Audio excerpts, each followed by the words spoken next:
Okay guys, so paano ikabit yung head AC enhancer ng pang NK400 kapag umorder kayo? Plug and play na siya actually, no? Ito yung isa sa order ng client natin and ito yung sa project natin. So ang gagawin lang natin, alisin muna natin to, tapos pakita ko sa inyo kung paano kinakabit. So guys, ito may kasama siyang mga stainless steel na bolts sa washer.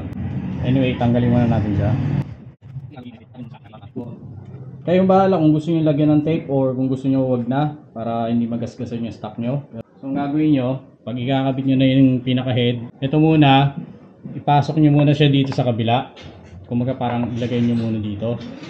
Bago nyo siya, yung pinaka part dito na maluwag, yun yung parang medyo ibuka mo ng konti para kumagat siya dito.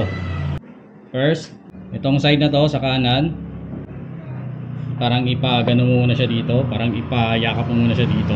Yan. Tapos medyo slant nyo ng konti muna. Then medyo iangat nyo tong left side na to para umangat siya dito. Ito kasi parang pinaka malaking parang naka-usli talaga eh. So dandahan yung ibuka. Siyempre hawakan nyo maigi para hindi malaglag, no? Dandahan yung ibuka. Yan. Pag naipasok nyo na, lawa nyo, tapos dandaan nyo itulak pataas. Then yung dalawang butas dito, sundan nyo lang yung pagkakalagay, itulak na siya hanggang sa kaya nyo maitulak, yung may pantay to. So medyo i-push nyo lang siya upward. Tapos may butas yan siya dito, no? Nakatutok yan dun sa may stock na tornilyuhan. Ipasok nyo yung tornilyo na to na may washer. Yan. Siyempre, hanapin nyo kung saan yung butas niya. Then kapag medyo nakapasok na siya, saka mo ngayon siya tornilyoan. Yan. Ganon din sa kabila. Make sure guys na naka-align yung tornilyo dun sa ano, no, para hindi malustred yung tornilyuhan nyo. So sikipan nyo lang yan hanggang sa totally mag-fit na yan siya. Okay. Then susunod natin yung pinaka-visor nya rito, yung visor mount. Okay, so ilalagay naman natin tong visor mount nya. May kasama rin mga stainless na bolts and washers yan, no? So dito may siya ilalagay. Kasi tatapat mo lang yung mga tornilyuhan dyan. Yan, saka mo na siya itapat mo na yan dyan.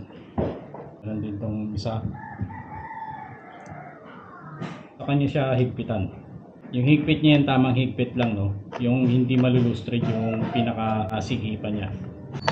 Yan, pag nahigpitan niya yan siya dyan, saka nyo ngayon ilalagay yung visor na kasama nito.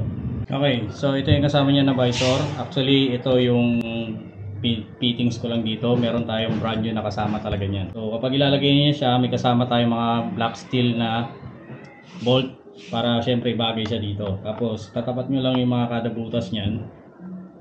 Tapos yun na yun. Ilap nyo na.